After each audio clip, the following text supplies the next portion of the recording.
Hello, I am Susan Smith. And I am Jeremy Davis. Today we're going to have a special news report on women through time. Yes, that's right, Susan.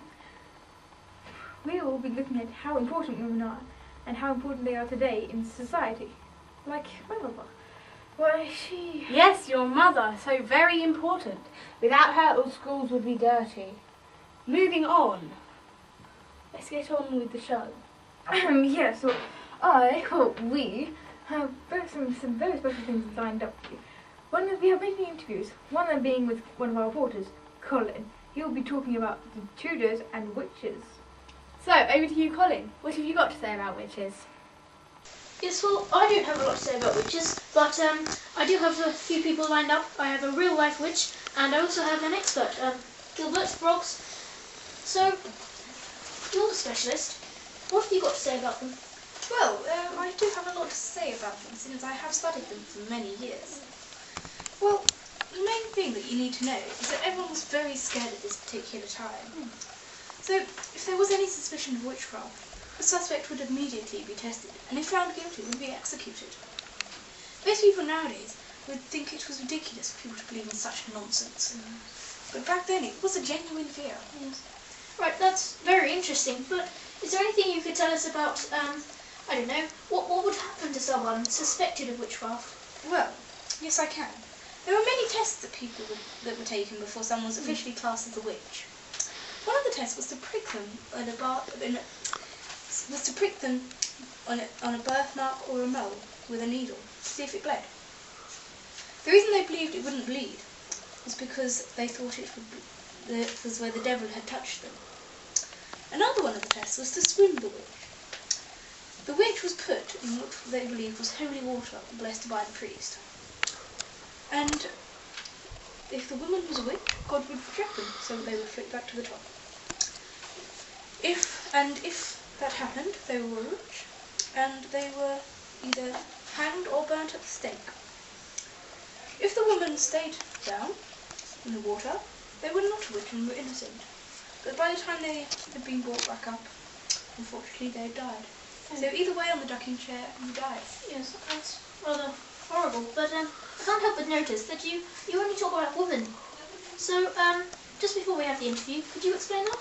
Well, yes, I could. The reason why only women were accused of witchcraft was because men thought that they were the weaker sex. So the devil could tempt the women easier. Yes, thank you, Gilbert, and now I just have to rush off. Continue.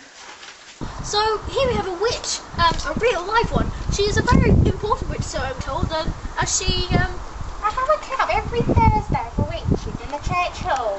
it's like, the church? Yes, the church. We're not as evil as everybody thinks. I mean, we're not even as ugly as this. And this isn't actually my real voice.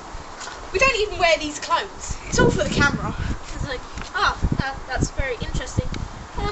So, have you ever actually used witchcraft against anyone? I mean, I'm sure our devoted viewers would be delighted to see some magic.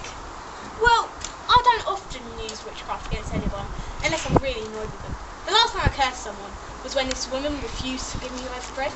So I cursed her daughter. It was ugly. Oh, yes, thank you for watching me, and back to you in the studio, Jeremy. And Susan. Haven't finished yet! Security! So, thank you, Colin. And Gilbert. And the witch. What was her name? I don't remember. But where did she go? Probably flying off somewhere. Anyway, next we have... what do we have, Jeremy, next? My twin brother Vincent will interviewing a teenage girl to see what they know about suffragettes and the difference they have made in society today. So, over to you, Vincent. This is Vincent. We are here today to talk about the suffragettes and see what teenagers and young women know about them and how important they are in society today. We are here with Dora Shackleton. a teenager living in... Waterslade. So how are you today? I'm fine, thank you. Let me go over there.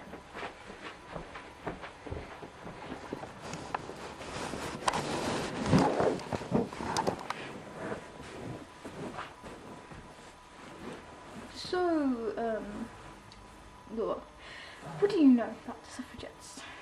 Well, I don't know too much about the suffragettes. We did a bit about it in history. They were a group of women voting for the women's rights, campaigning for the women's rights, for the women to vote, and for them to be treated as equals to men. We learnt a lot about this woman called Emily Davison. That was it.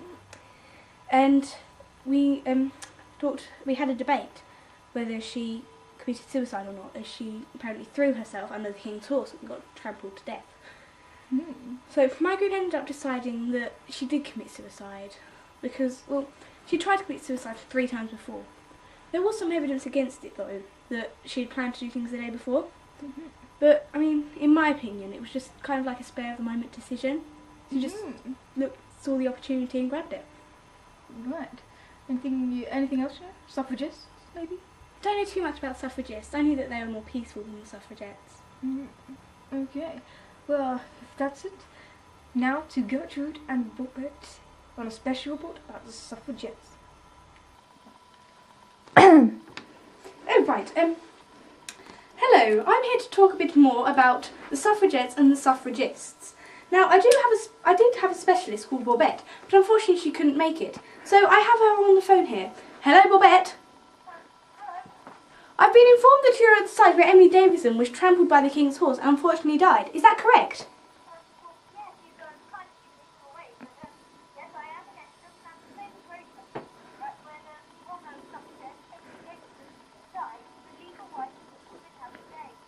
Okay, so another report has already explained who the suffragettes were and what they were campaigning for. But can you tell us what kind of things they did?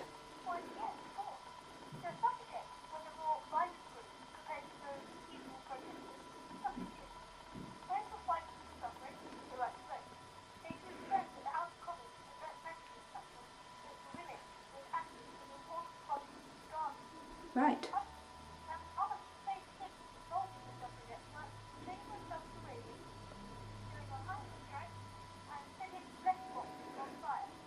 Very interesting. You mentioned the suffragists. Could you explain a bit more about them? What kind of things they did?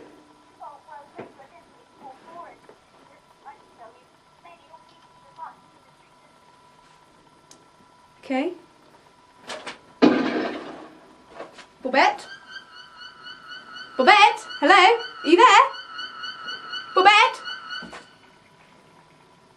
It seems we've lost connection with Bobette, unfortunately. So, back to you, Jeremy and Susan, in the studio. Bye-bye. Bobette? Bobette? And we're live. So thank you, Vincent, Laura, Gertrude and Bobette.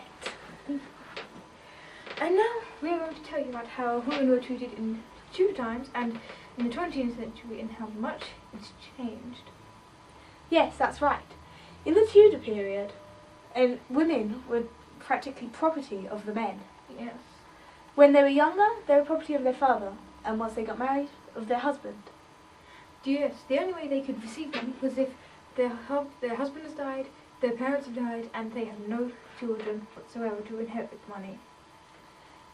The reason women had to rely on their husband or father to support them was because they weren't allowed to go to school, college, university, or get a job. So they couldn't earn money in any way. No, they couldn't. But when the suffragettes came in, while after things started to change. Like, women could file for divorce, but only if they had 3 reasons, whereas men only needed 1. Yes, that's right. One of the reasons could be that the men were abusing them. Before, it wasn't unusual, but then it became illegal. Illegal, that's what's saying here. Anyway, moving on. Things changed bit by bit, and soon enough, women had to be treated as equals, and they had the right to vote as well. Yes. It all came up to nowadays, where if women are treated the way they used to be, it's known as sexism. Yes. Well, unfortunately, that's all we have time for tonight. So, Thank you and good night. I need coffee.